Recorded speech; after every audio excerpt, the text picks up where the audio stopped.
Meto Insight zvyšuje presnosť energetických hodnotení budov, ako sú napríklad energetické audity, preukaz energetickej náročnosti budov a pomáha šetriť starosti so získavaním a spracovaním klimatických dát. A robíme to tak, že zbierame meteorologické dáta z družíc Európskej vesmírnej agentúry a americkej NASA. Dáta spracovávame pre konkrétnu lokalitu posudzovanej budovy a do potrebného formátu a tieto následne dodávame energetickým špecialistom pre ich výpočty. Služba funguje veľmi jednoducho.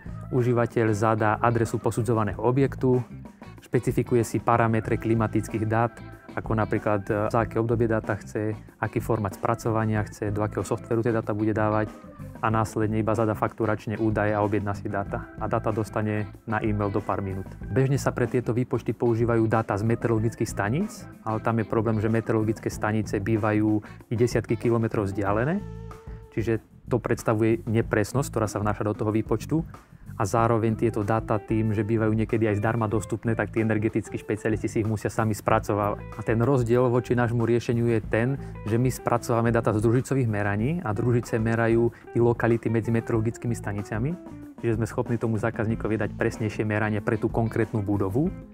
A ideme ešte o krok ďalej, kde tieto dáta spracúvame do toho potrebného formátu, tak aby zákazník s tým nemal žiadne starosti, čo sa týka spracovania ani úpravy tých dát. My pomáhame riešiť jeden z veľkých problémov súčasnosti, ktorým je energetika budov. Bo budovy spotrebovajú 40% celkovej energie a produkujú 36% skleníkových plynov. Tým pádom, že dodávame presné klimatické dáta energetickým odborníkom na budovy, oni sú schopnejší presnejšie vyhodnotiť energetickú spotrebu tej budovy, na základe čoho navrhnú energetické opatrenia na úsporu energie. A tým, že tá budova má menšiu spotrebu energie, sú ešte schopní s našimi dátami vypočítať, koľko energie je schopné si budova vygenerovať v danej lokalite, napríklad pomocou fotovoltaických panelov, ktoré sa umiestnia na strechu danej budovy.